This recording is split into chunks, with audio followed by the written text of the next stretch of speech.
안녕하세요. 저는 얼마 전 이혼이 성공한 평범한 40대 초반의 여성이에요. 딸아이 하나 키우는 맛으로 홀로 살고 있는 싱글맘이기도 하죠. 남는 시간에 차연글 유튜브나 보면서 시간 보내곤 했는데 제가 직접 작성하게 되는 건 상상도 못 해봤어요. 그렇지만 제가 직접 글을 써야겠다는 생각이 들 정도로 제 상황은 정말이지 개판 5분 전이었답니다. 지금이야 이미 이혼 과정이 다 끝나고 정리가 된 마당이지만 그 당시에만 하더라도 저뿐만이 아니라 이 이혼과 관계된 사람들 모두 너덜너덜해졌거든요. 저와 남편은 정말이지 오랜 기간 사귀었어요. 솔직하게 말하면 남편이 질질 끌었다고 해야겠죠. 남편은 무슨 이유에서인지 결혼에 대한 생각이 없었고 저는 결혼에 대한 막연한 동경 같은 것이 있었어요. 그리고 무엇보다도 나이가 들면서 하나하나 자리 잡아가는 친구들을 보니 저도 그렇게 안정적인 자리를 잡고 싶다는 생각을 했거든요. 그래서 마지막으로 당시의 남친이었던 남편에게 통보했었죠. 우리 5년 사귀었고 결혼 생각 없으면 이쯤에서 접자였어요. 그때 왜 결혼을 하기 싫어했는지 이혼하는 과정에서 알게 됐어요. 남편이 간을 보고 있었더라고요. 본인은 신중했다고 말하지만 저는 전혀 그렇게 생각하지 않거든요. 당시에는 그런 찝찝함이 있었지만 결혼 후에는 그런 찝찝함도 사라졌어요. 남편이 잘해줬거든요. 그런데 의외의 문제가 제 발목을 잡았죠. 바로 시부와 시모 때문이었어요. 시부는 돈이 좀 많았어요. 물론 지방에 살고 있으니 엄청 부자는 아니었지만 그래도 자수성가한 타입이었거든요. 그런 시부가 늦바람이 나서 매번 시모와 싸우는 거예요. 두 사람만 싸우면 되는 일인데 시모는 매번 싸우면 저희 집에 오는 거예요. 솔직하게 말해서 어느 한쪽 편을 들라고 했으면 더 편했을지도 모르죠. 계산 따라서 더 이득인 쪽에 붙으면 됐을 테니까. 하지만 그렇게 할 수도 없는 게 남편이 시부 밑에서 일하고 있었거든요.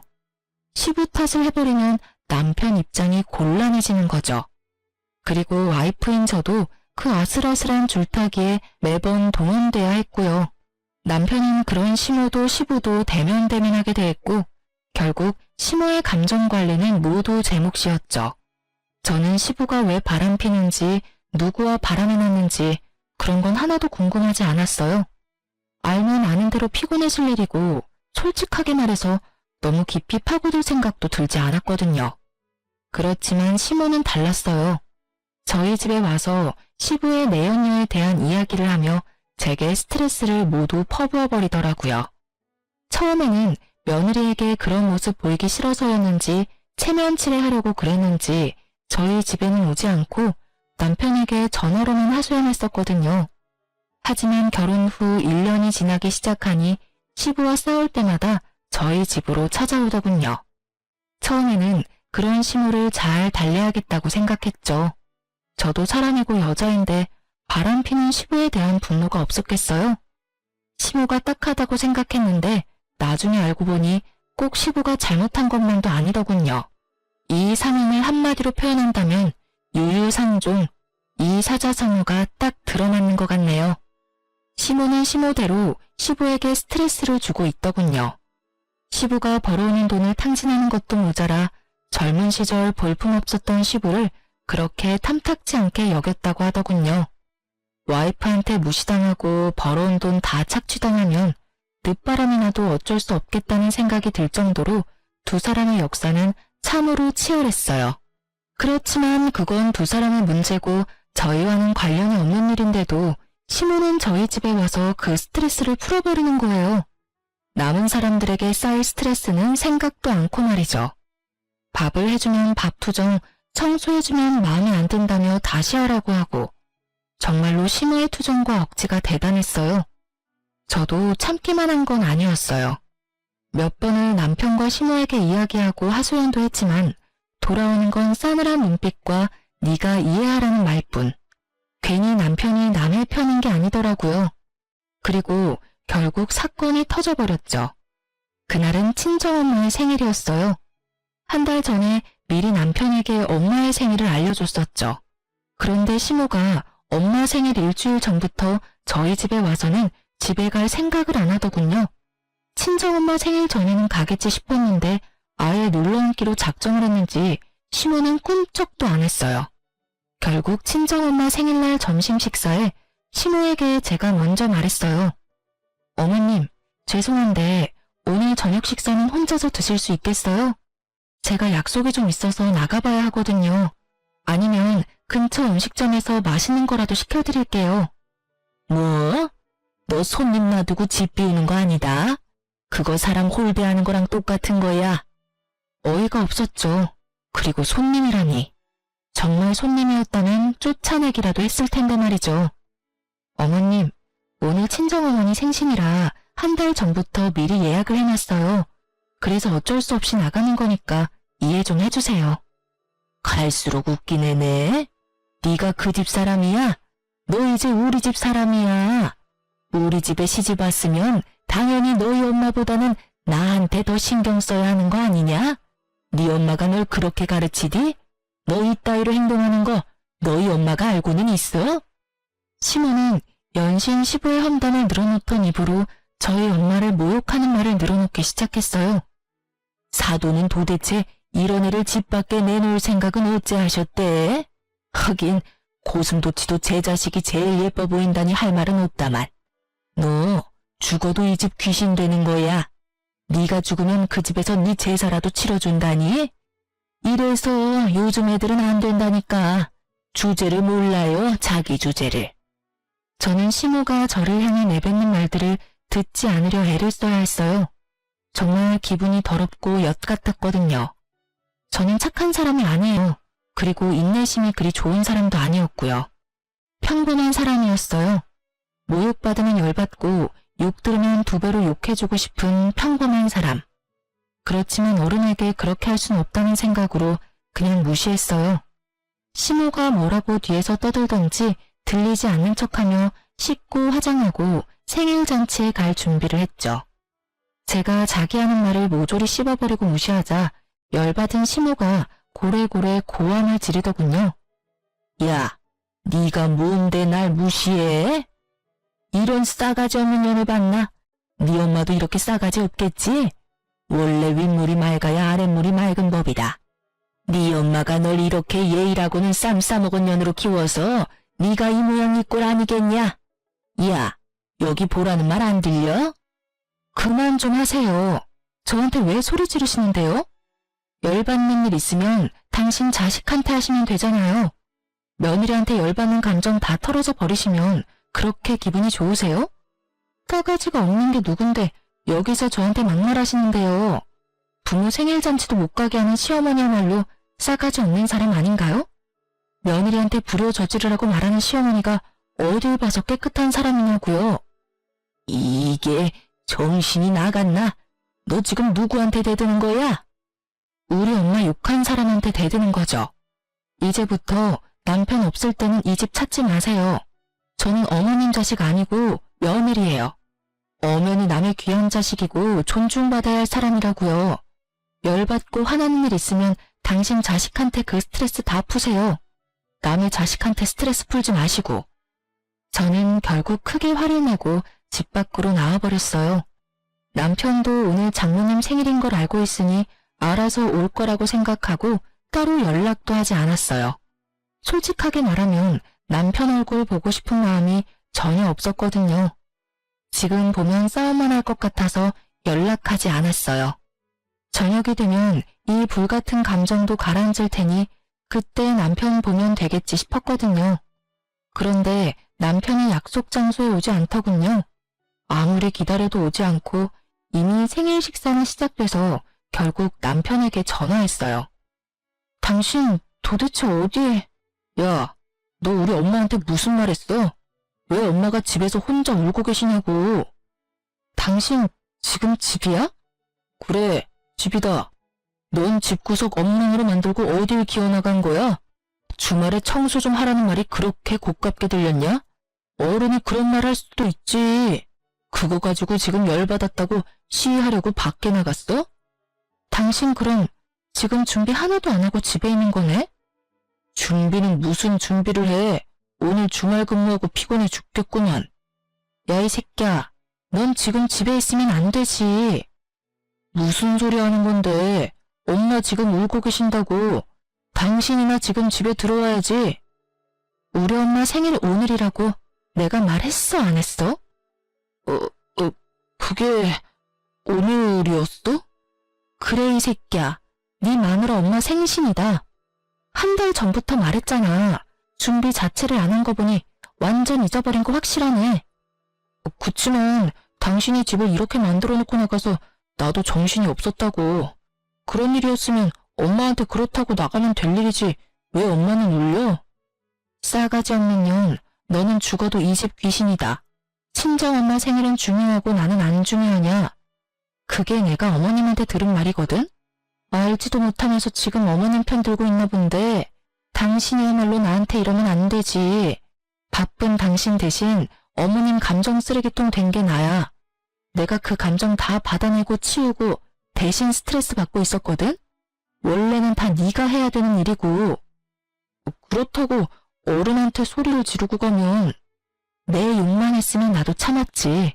근데 왜 우리 엄마를 들먹여? 누구는 남의 부모 이야기 못해서 참는 줄 알아? 어머님이 하신 말 중에 한 가지는 정확하게 드러났네. 윗물이 맑아야 아랫물이 맑다더니 봐봐. 사돈 욕하면서 엄마 생일에 보내주지도 않으려는 어머님이나 장모님 생일 같은 건 싸그리 잊어버리고 대리효도 해준 나한테 화내는 당신이나 똑같다. 그치? 제 말에 남편 놈은 할 말이 없는지 말이 없더라고요.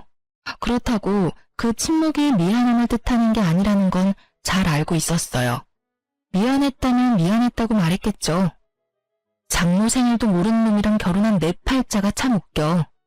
어머님한테 전해. 그리고 당신도 잘 듣고. 대접을 받고 싶으면 대접 받을 만한 행동을 좀 하라고. 남한테 다 맡겨놓고 혼자 편안하게 지내는 거 나한테 미안하지도 않아? 어머님도 아버님이랑 사이 안 좋은 건 알겠는데 나한테 와서 그런 말 하면 다 자기 얼굴에 침 뱉는 일인 거 몰라서 지금 나한테 그러시는 거야? 당신이 봤을 때 아니다 싶으면 끊었어야지. 언제까지 나한테 다 맡겨놓을 셈이었니? 결국 남편이 헐레벌떡 뒤늦게 친정엄마의 생일에 찾아왔어요. 솔직히 용서해주고 싶은 마음은 눈꼽만큼도 없었어요.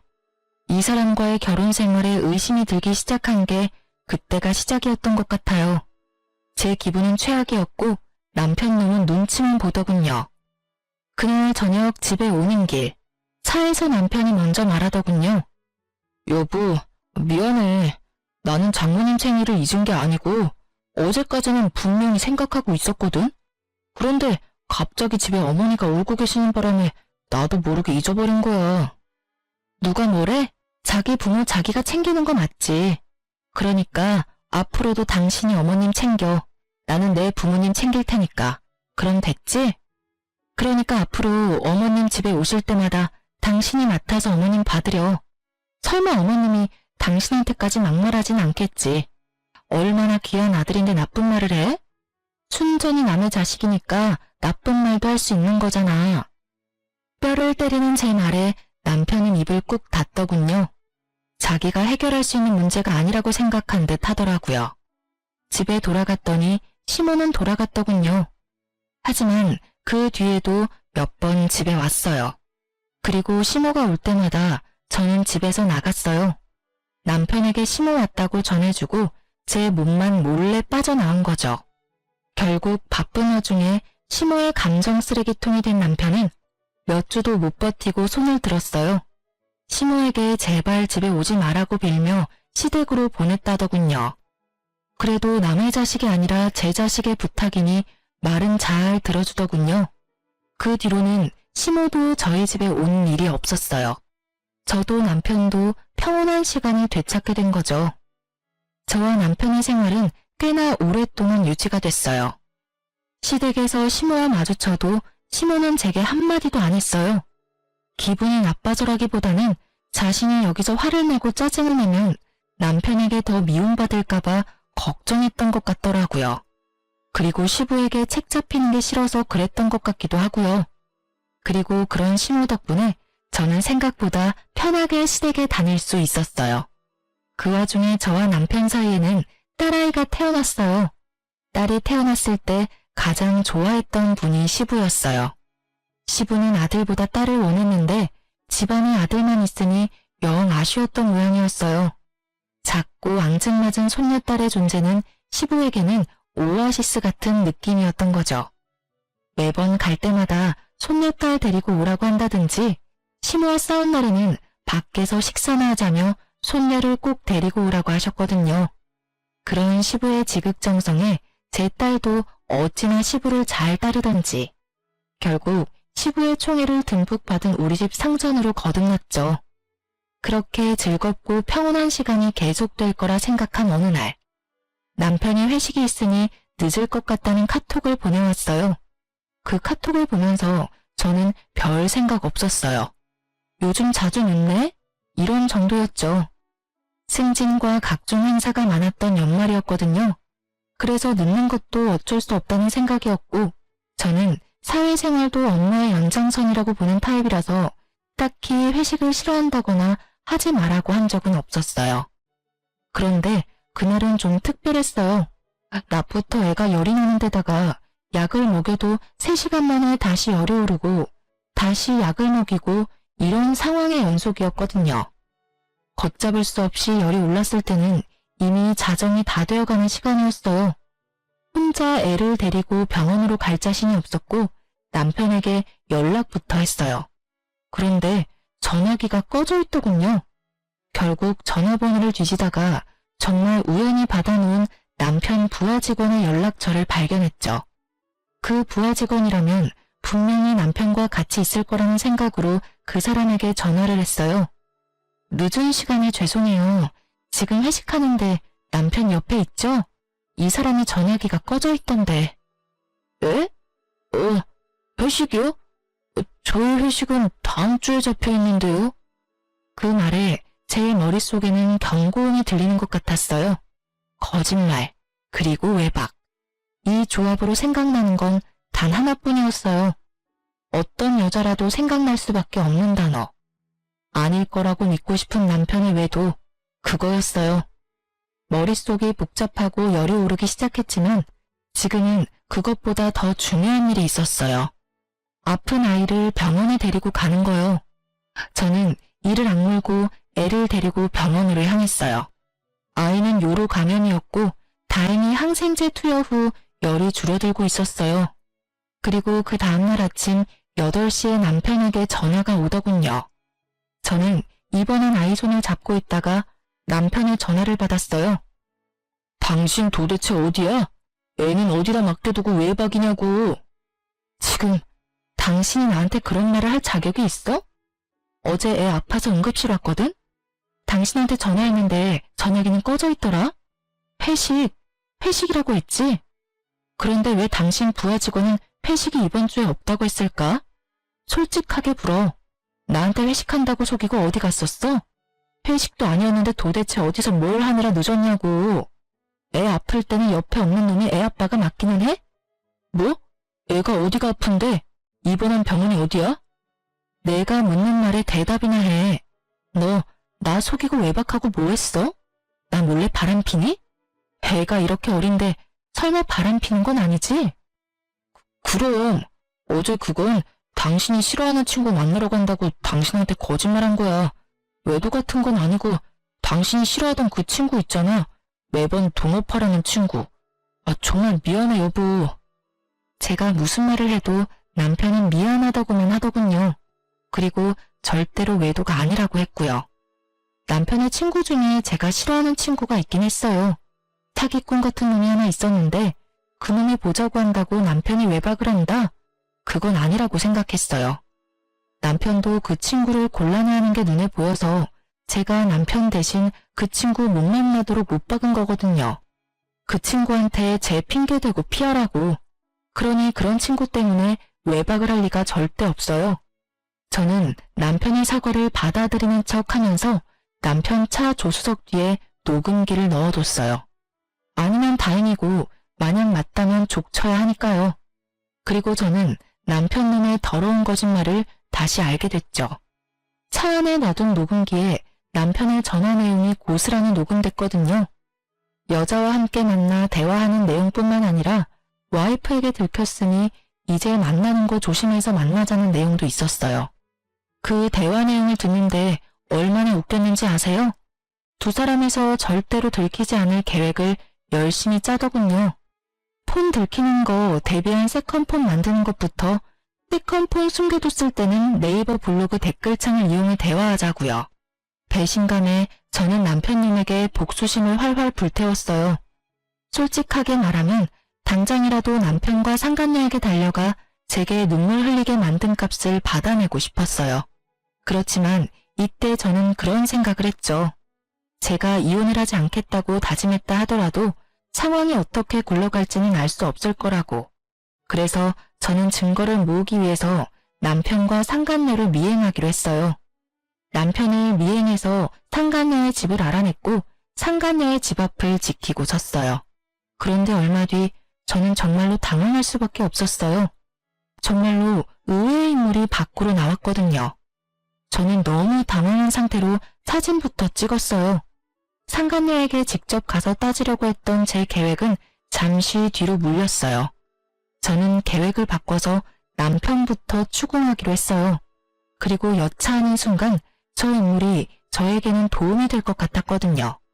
저는 그날 저녁 남편에게 가서 말했어요. 나랑 이야기 좀 해. 당신 나 말고 다른 여자 생긴 거 맞지? 갑자기 무슨 말이야. 이상한 소리 하지 말고 식사나 하자. 말 돌리지 말고. 나 당신 차 안에 녹음기 넣어놨었어. 거기 이미 다 녹음됐더라고. 당신이랑 그 여자 작당하는 거. 지금 당장 헤어져. 그러면 내가 용서해 줄게. 용서? 야, 네가 뭔데 날 용서하고 말고 해. 진짜 어이가 없어서. 내가 바람을 피든 말든 당신이 뭔 상관인데. 나도 당신처럼 성질 더러운 여자랑 사는 거 싫어. 그 성질 더러운 여자 싫으면 결혼을 왜 하자고 그랬어? 그리고 처음부터 내가 성질이 더러웠어? 너랑 네 엄마한테 그만큼 당하는데 성질이 안 더러워지는 게 이상하지. 그래서 어쩔 건데? 나랑 이혼이라도 하겠다는 거야? 이혼이 별거야? 서로 싫어지면 헤어지는 게 맞는 거지. 그래, 헤어져. 헤어지고 나도 좀 편하게 살아보자. 솔직하게 말해서 너 우리 엄마한테 예의 없이 구는 것도 얼마나 열받았는지 알기는 해? 그 여자는 당신처럼 이렇게 안 어무이는 사람이 아니야. 상간녀를 두둔하는 말을 하며 남편놈이 실컷 짓거리더군요. 제 무덤 파는 줄 모르고 열심히 파서 묻히기 전에 한 번 더 물어봤어요. 그래서 이혼하겠다. 그 말이지? 그래, 이혼해 줄게. 내가 용서해 주겠다고 했는데도 굳이 지옥길로 알아서 걸어가겠다. 이 말이지? 제 말이 심상치 않음을 느꼈는지 남편님이 잠깐 흠칫하더군요. 그렇지만 자기도 뱉은 말이 있으니 번복하지는 않더군요. 뭐든지 법대로 할 거야, 법대로.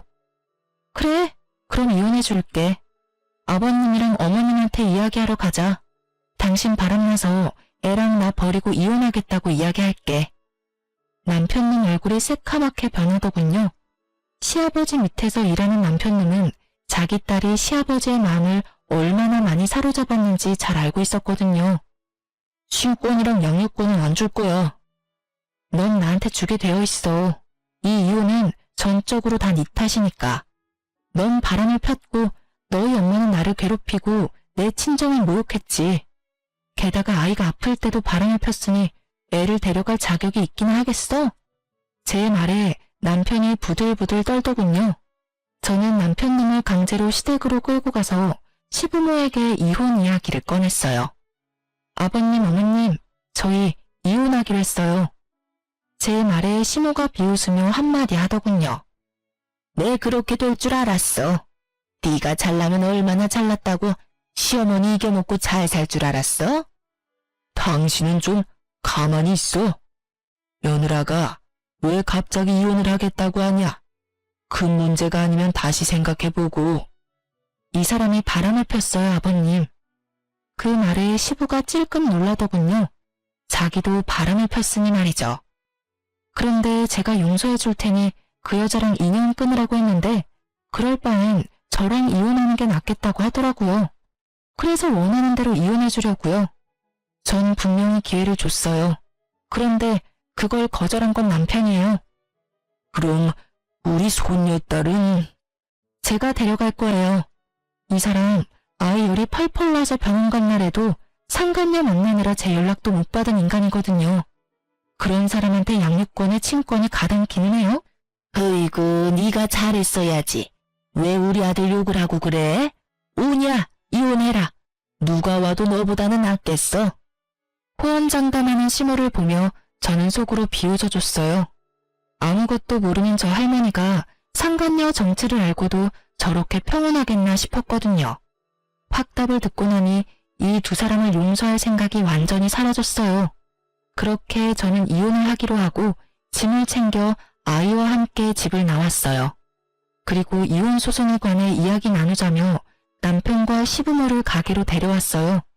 시부모에게는 손녀를 마지막으로 볼 수 있게 해주겠다고 했죠. 그렇게 식당에서 저는 시부모와 남편에게 말했죠. 확실하게 이혼하기 전에 식사 한번 대접해드리고 싶었어요. 아가, 이혼은 다시 한 번 더 생각해보거라. 이 핏덩이 같은 것이 아버지 없이 살면 얼마나 힘들겠니? 당신은 왜 그런 말을 해요? 제가 뭐라고 그렇게 두둔하냐고요? 그리고 넌 뭐가 그렇게 매번 당당해? 식사 대접? 웃기고 앉았네. 네가 왜 우리한테 식사를 대접해? 뭔 꿍꿍이가 있으니까 불렀겠지. 우리 아들한테서 얼마나 뜯어먹을 작정이야? 말씀이 심하시네요. 뜯어먹기는 누가 누굴 뜯어먹어요? 그건 어머님이 곧 하시게 될 텐데요. 저의 말과 함께 방 밖에서 똑똑 노크 소리가 들렸어요. 손님이 오신 모양이네요. 애초부터 식사 자리는 6명으로 세팅이 되어 있었어요. 제가 상간녀를 불렀거든요. 어차피 하게 될 상견례 미리부터 시켜주려고요. 그리고 문이 열리고 들어선 사람들의 얼굴을 보고 시부모와 남편의 얼굴이 완전 경악으로 물들었어요. 인사들 하세요. 남편 상간녀랑 그 어머님이세요. 저 년이 왜 여기를 왜 와?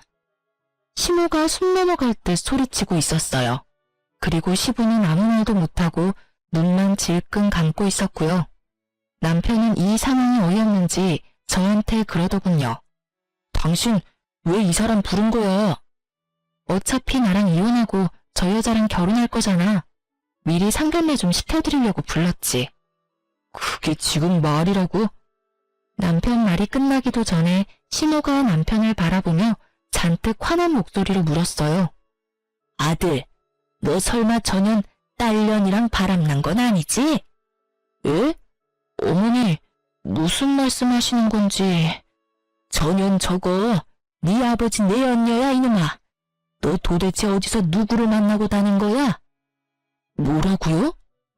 남편이 놀라서 상간녀를 바라보았고 상간녀도 몰랐는지 남편을 놀란 얼굴로 쳐다보더군요. 내가 저년 때문에 마음고생한 거 생각하면 네가 나한테 이러면 안 되지. 아들까지 저년 딸한테 놀아나고 지금 뭐하는 짓들이야? 남편이고 아들이고 도움되는 것들이 없어? 아버지, 이게 대체 다 무슨 소리예요? 아버지가 바람피운 상대가 정말로... 시부는 말이 없었고 시부의 내연녀도 말이 없었죠. 저는 남편에게 말했죠. 당신이 나랑 이혼하고 싶은 게 저 여자 때문이었잖아. 저 여자가 그렇게 좋다며? 그럼 둘이 결혼해. 할 수 있으면. 나는 어차피 이혼할 건데 그렇다고 두 사람이 내 눈에 눈물을 흘려놓고 행복하게 하하호 사는 건 보고 싶지가 않거든? 그리고 어차피 지금 알게 되나 나중에 알게 되나 알게 되는 건 시간 문제였으니까 나한테 고마워해. 제 말에 남편 놈이 그제야 제가 이런 일을 벌인 걸 알고 온몸을 부들거리며 소리치더군요. 당신 진짜 어떻게 이런 짓을... 너야말로 나한테 어떻게 그런 짓을 해? 말은 바로 해. 용서해주겠다고 한 사람은 나고 그걸 거절하겠다고 한 사람은 너야. 열심히 네 무덤 파고 있는 거 보면서 즐거웠다 미친놈아.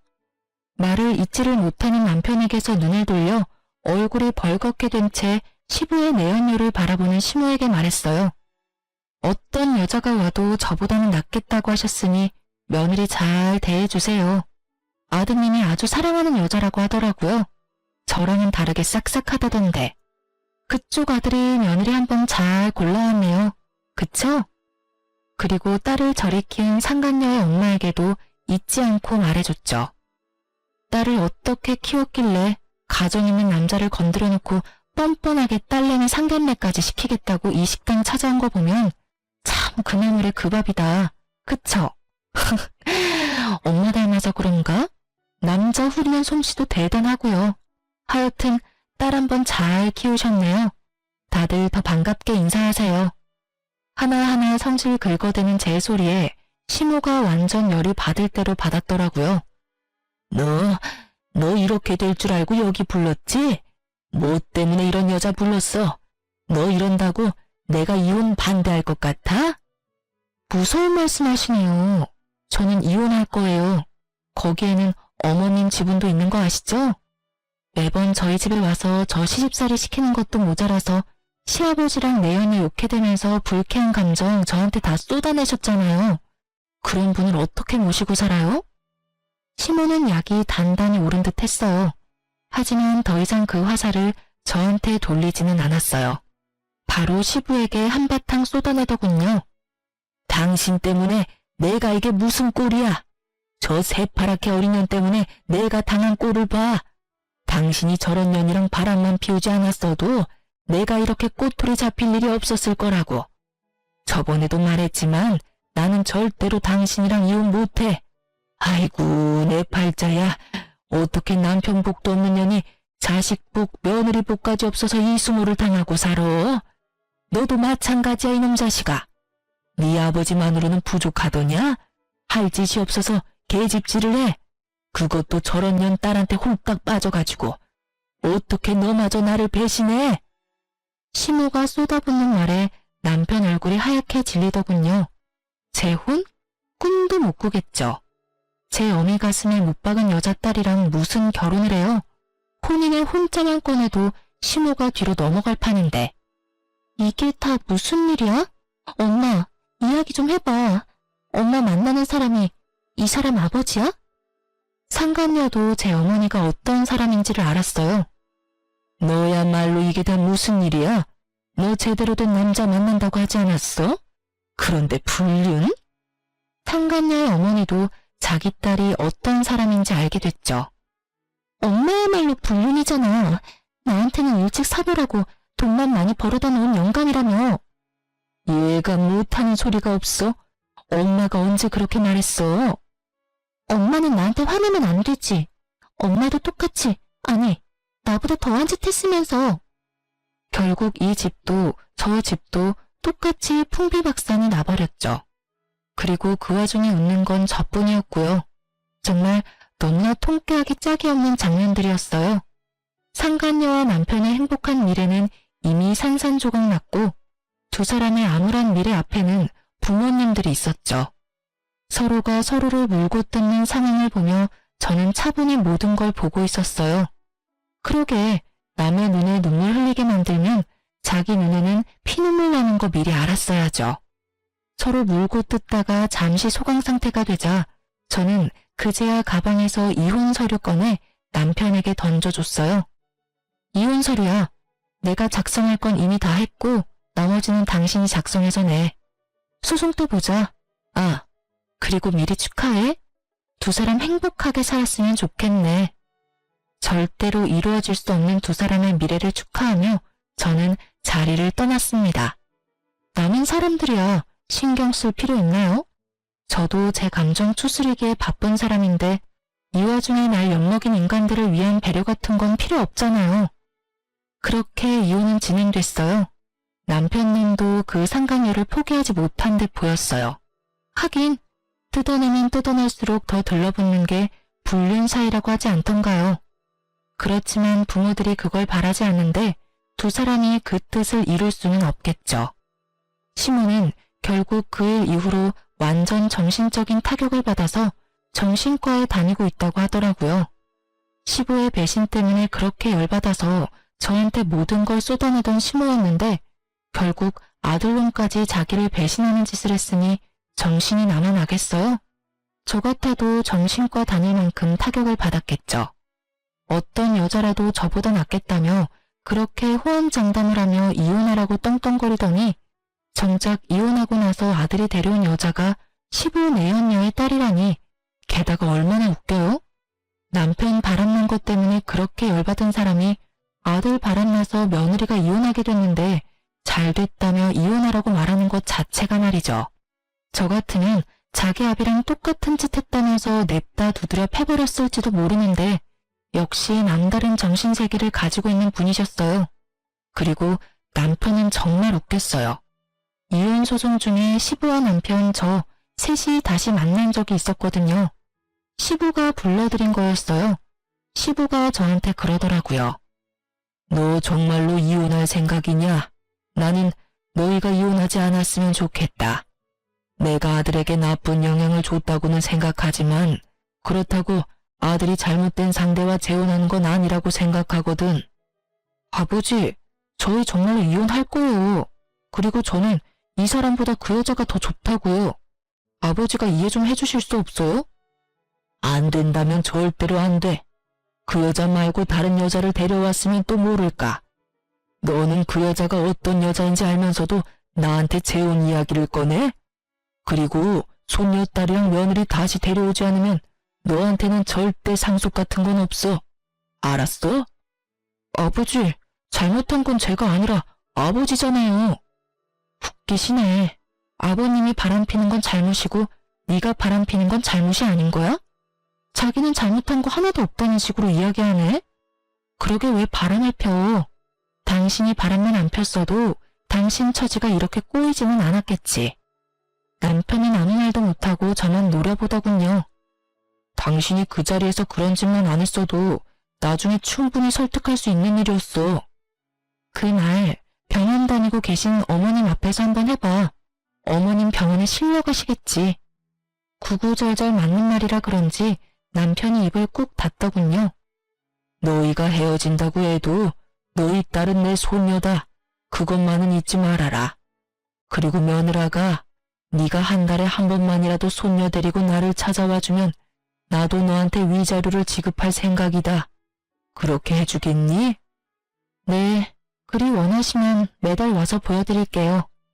그 순간 위자료가 탐났다기보다는 아이에게서 든든한 보호자를 뺏을 수 없다는 생각 때문에 받아들인 제안이었는데 생각보다 더 큰 위자료를 주시더라고요.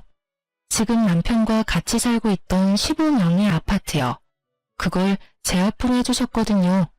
저는 제가 마음 놓고 살 수 있는 공간이 생긴 터라 마음이 놓였고 남편놈은 다시 시부의 눈이 닿는 곳에 들어가게 됐죠.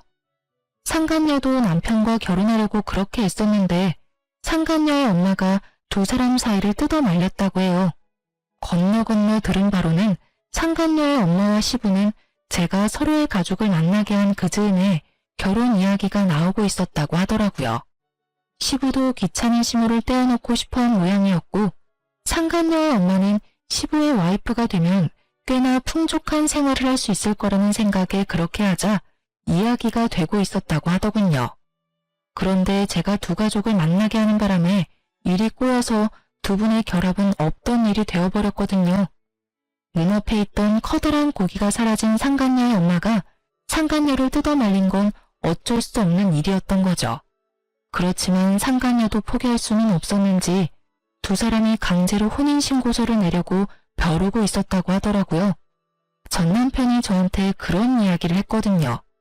너랑 이혼만 되면 바로 가서 혼인신고서 낼 거라고. 그런데 시부가 저와 남편을 불러 상속 안 해줄 거라는 이야기와 함께 저희가 살던 집을 제 명의로 돌려준 것을 상간녀가 알게 된 거죠.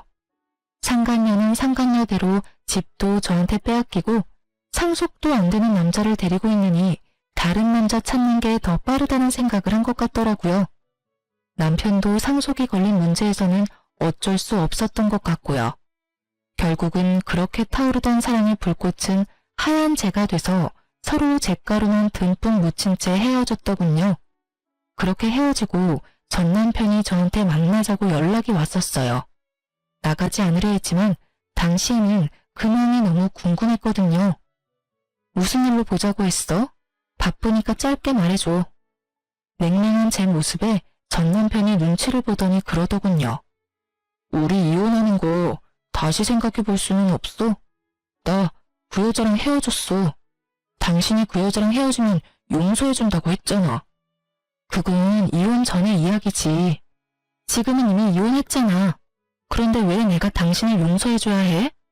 이혼으로 이미 다 끝난 일이야. 그 제안을 받아들이려면 그때 받아들였어야지. 왜 이제 와서 아쉬운 소리를 해? 내가 정말로 잘못했어. 그런 여자인지도 몰랐고 아버지랑 그렇게 엮인 사이인지도 몰랐단 말이야. 솔직히 따지고 보면 나도 피해자인데. 그래. 근데 나한테 당신은 가해자야. 내 가슴에 비수 꽂고 다른 년이랑 바람난 전 남편. 그럼 네가 왜 이제 와서 나한테 이러는지는 모르겠지만 너 나한테 재결합 요구하려는 거면 잘못했다가 아니라 미안하다고 먼저 사과를 했었어야지. 그리고 한 가지 확실하게 할게. 나는 한 번 바람핀 놈은 절대 못 믿어. 그러니까 앞으로 나한테 연락하지 마. 그 여자하고 잘 안 되니까 나한테 다시 슬금슬금 기어온 모양인데 나는 절대로 당신이랑 재결합 안 해. 내가 정신 나갔어? 미친놈이랑 다시 결혼 생활을 하게. 쓸데없는 말 하지 말고 양육비나 꼬박꼬박 보내. 안 보내면 아버님한테 이를 거야. 한 달에 한 번씩 아버님이랑 만나는 건 알지? 그러니까 하는 말이잖아. 우리 아버지는 만나면서 왜 나한테는 기회도 안 주는데? 한 번 정도는 용서해줘도 되잖아. 내가 여러 번 바람을 핀 것도 아니고 잠깐 딱 한 번 외도에 빠진 것뿐인데 그걸 용서를 못한다고 하는 건 좀 아니지. 넌 한 번은 용서해야 하고 두 번은 용서하지 말라는 거야? 그런데 어쩌나? 당신이 한 번 바람필지 두 번 바람필지 누가 장담할 수 있는데 나는 그 한 번이 싫은 거야. 이미 나한테서 맘 떠났는데 어떻게 그게 다시 돌아와? 절대 안 돌아와. 당신이 원하는 건 내가 아니라 시부의 돈이겠지. 앞으로 이런 이야기 할 거면 부르지 마. 서로 시간만 낭비하고 서로 다른 입장만 확인할 뿐이니까. 제 말에 변명을 필사적으로 늘어놓으려는 남편놈을 내버려두고 나왔어요. 아시는 분들은 아실 텐데요. 제 생각에 바람은 습관이에요. 절대 안 한다 맹세해도 그런 상황이 오면 하게 되어 있거든요. 저런 제안은 빠르게 손절하는 게 정답이랍니다. 제가 아는 사람 중에는 바람피는 남편 용서해줬다가 뒤통수 맞은 사람도 있거든요. 그리고 남편님이 저한테 재결합을 이야기했지만 그게 제가 좋아서 이야기한 건 아니잖아요. 아무리 봐도 시부의 돈이 아까운 게 눈에 보이잖아요. 일이 꼬이지 않아서 시부가 재혼을 허락했다면 이놈이 저 앞에서 이렇게 아쉬운 소리를 할 리가 있겠어요? 사랑도 없는 결혼을 다시 시작할 필요가 없잖아요. 어떤 사람들은 상황이 잘 풀렸으니 그냥 받아주지 그랬냐고 물었죠. 그런데 그런 생각이 들었어요. 시부가 만약에 돌아가시고 나면 저 남자가 그때도 저를 와이프로 여길까 하는 생각이요. 애초에 돈 때문에 상간녀와 헤어진 남자인데 시부의 돈과 재산이 상속되면 당연히 다른 여자 만나는데 주저하지 않겠죠. 그리고 어떤 이유보다도 그 남자가 저를 여자로 보지 않는다는 점이 제일 컸어요. 그것만큼 비참한 게 없으니까요. 그래도 지금은 잘 살고 있으니까 이런 생각도 안 하고 살아요. 떨쳐내는 게 힘들었지만 지금은 그때의 일에 묶여있지는 않으니까요. 쓰다 보니 길어졌네요. 제 사연 들어주셔서 감사합니다. 아, 저에게 응원의 한마디 댓글로 써주시면 더욱 감사할 것 같아요. 여러분, 좋은 하루 되세요.